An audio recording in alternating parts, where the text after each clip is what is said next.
Olá, estamos iniciando mais um programa, O Brasil que Queremos Entrevista. A nossa convidada é a professora da Universidade de Brasília, Isabela Lara Oliveira.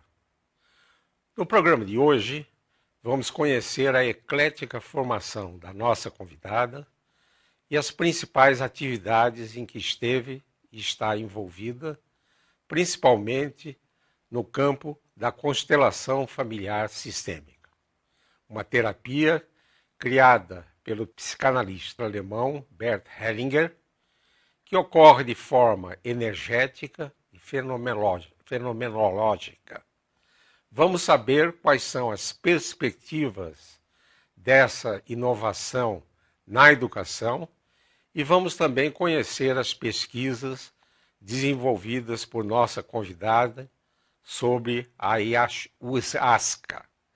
A professora Isabela Lara Oliveira é graduada e mestre em comunicação social pela Universidade de Brasília e doutora em história e pós-doutora em psicologia social pela mesma universidade.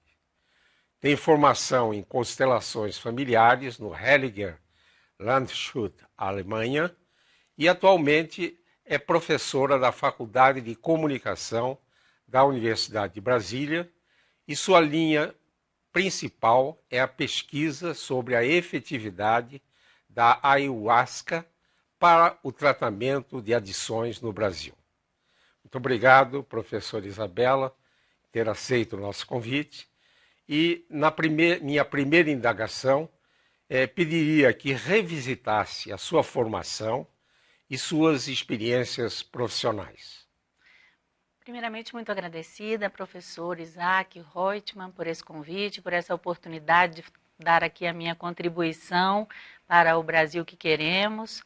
E a minha formação pessoal, ela segue a minha trajetória de desenvolvimento e de conhecimento.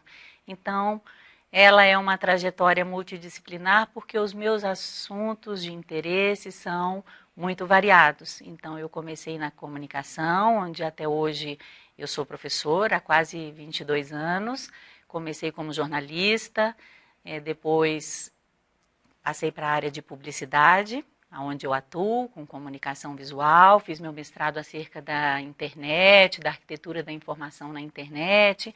Quando então eu me interessei pela formação das religiões e pela transformação do significado das substâncias psicoativas, onde eu estudei o Santo Daime e esse uso milenar dessa substância fantástica que tem sido reconhecida pela ciência como uma das bênçãos que a floresta amazônica tem para nos oferecer e oferecer para o mundo, que é a ayahuasca, que é consumida pelos povos indígenas há milhares de anos.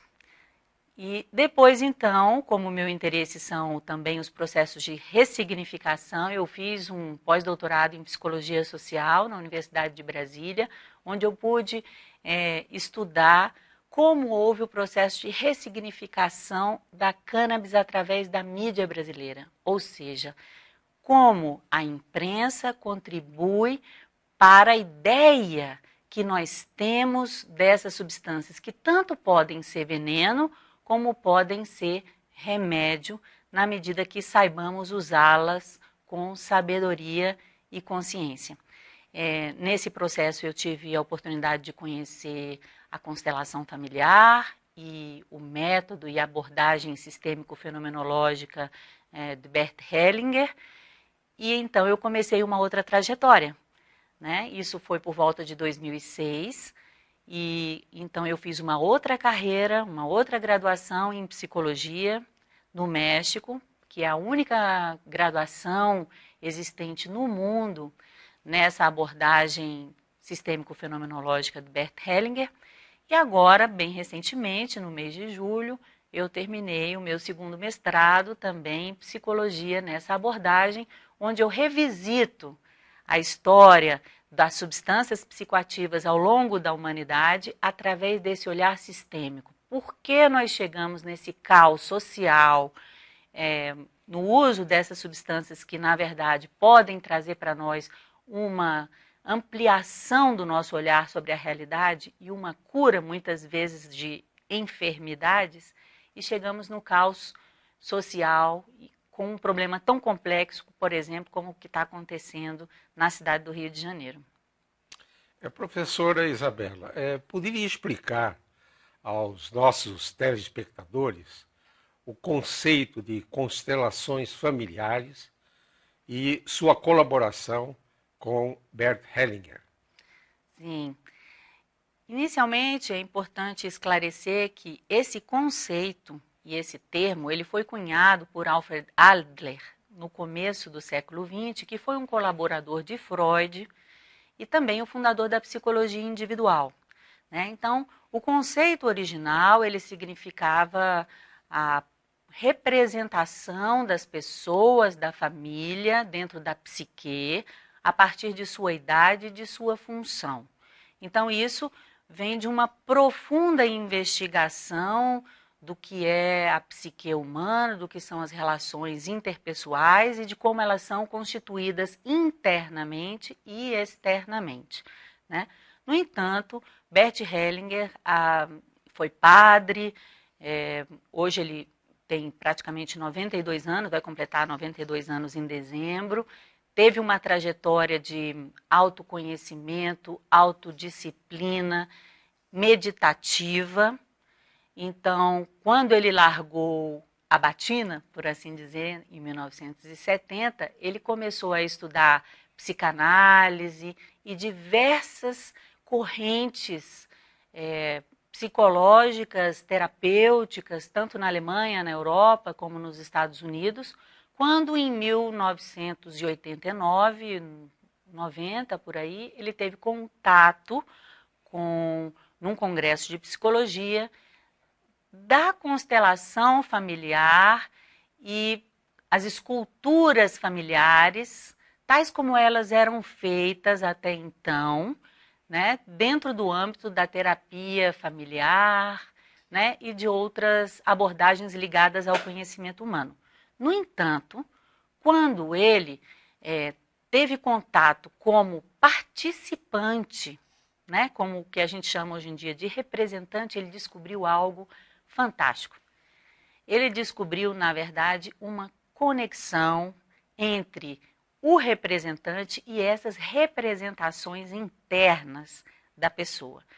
E ele foi a pessoa que efetivamente descobriu essa conexão, que hoje nós chamamos, a partir da contribuição do biólogo Rupert Sheldrake, de sintonia morfogenética, né? Exatamente porque existe a ideia de que nós estamos imersos em um campo de informação que seria o campo morfogenético, e Bert Hellinger, a partir da sua conexão como participante desse processo, o que ele pôde começar a investigar? Ele começou a investigar as ordens profundas e as dinâmicas que estão presentes nessas representações internas e que mediam o nosso relacionamento com o mundo. Então, a partir disso, ele começou a fazer uma longa trajetória que fez descobertas fantásticas, que hoje em dia são conhecidas as ordens do amor, e especialmente descobertas sobre o funcionamento das consciências, né, dos diversos níveis de consciência.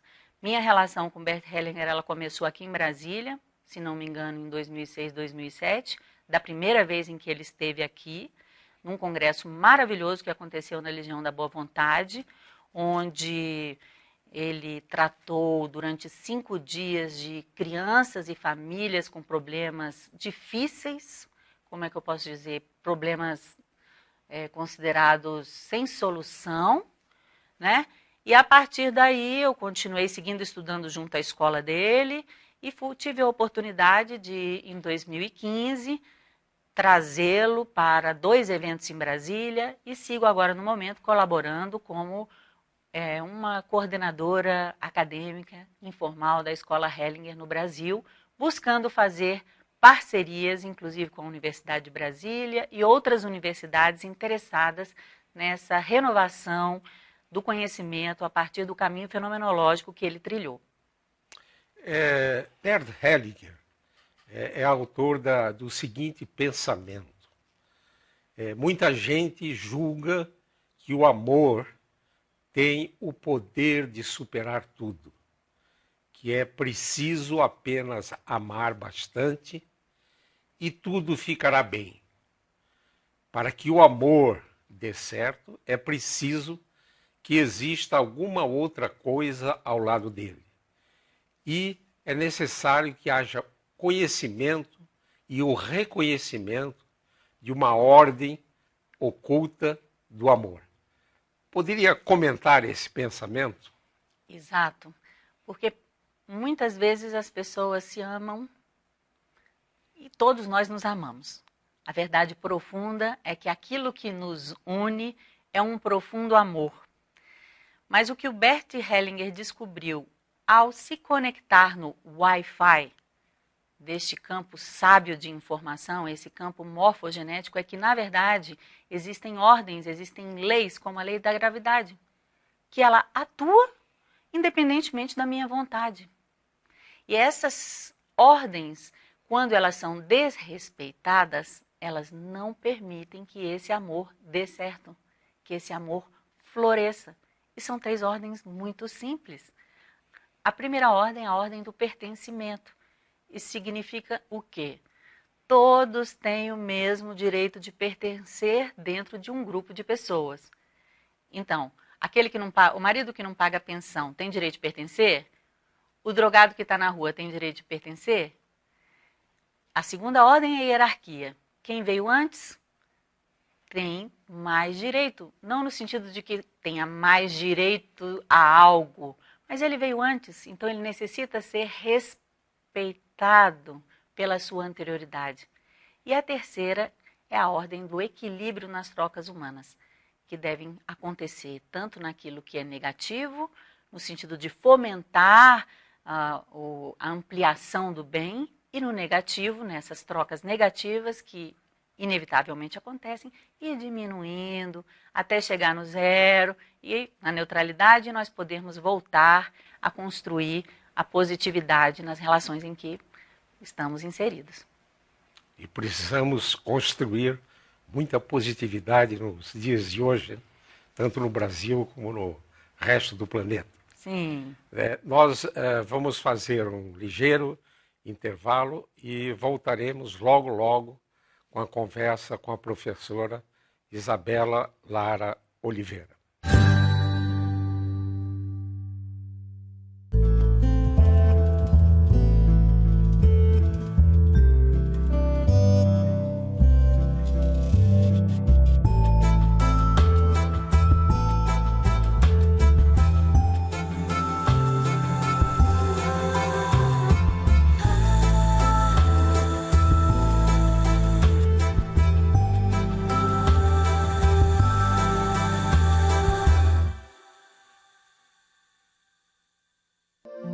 A União Planetária apoia esta ideia.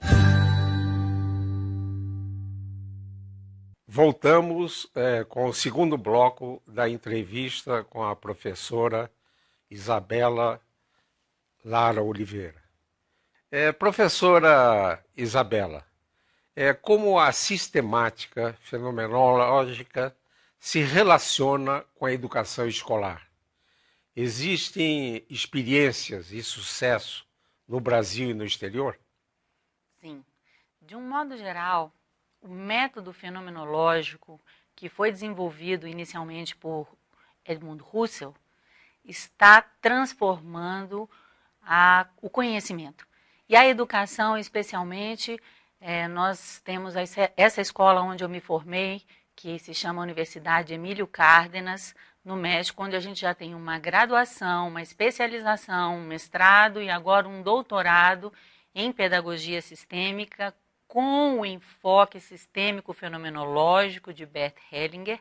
E esse programa já está difundido em vários países do mundo e há cerca de um mês começou a ser implantado no Brasil começou a ser implantada a primeira especialização em pedagogia sistêmica. Os alunos estão cansados, professor. E o método fenomenológico que nos permite esquecer o conhecido e retirar desse nosso interior e desse campo sábio mais conhecimento, ou um conhecimento que tem uma qualidade diferente, vem renovar a educação não a partir dos conteúdos que são disponibilizados ou transmitidos, mas a partir de uma nova maneira de se relacionar com a realidade. E a coisa importante em relação aos princípios do Bert Hellinger é cada um em seu lugar para poder ensinar e aprender. E mais uma vez também a relação entre professor, aluno e família.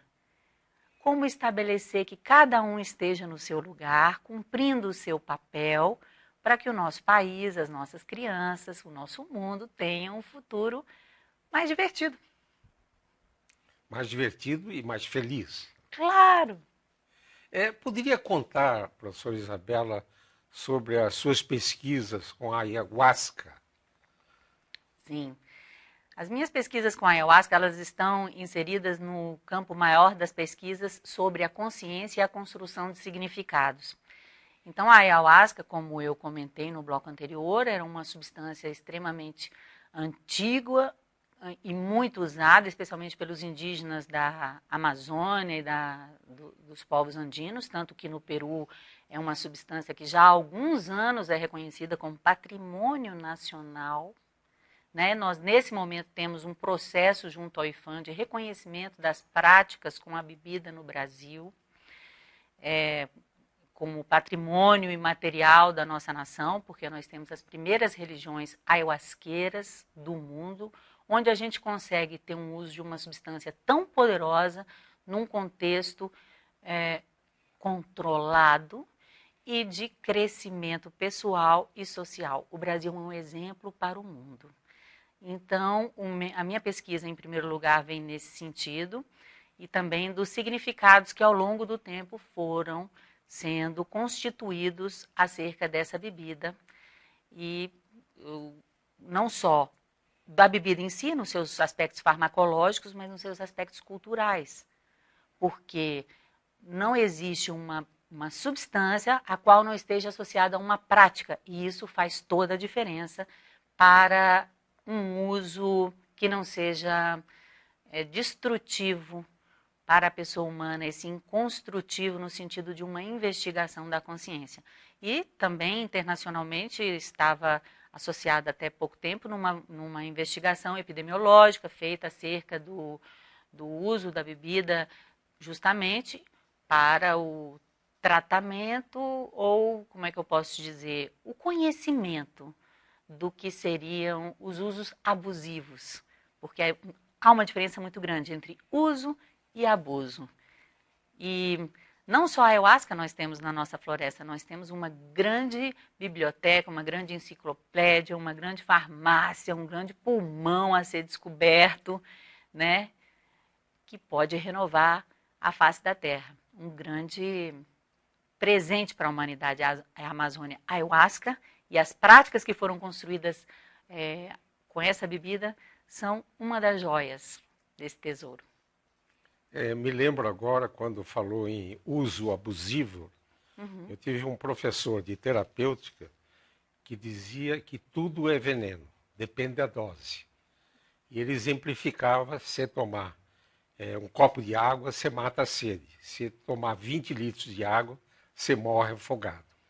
Então, esse muito abusivo é muito importante.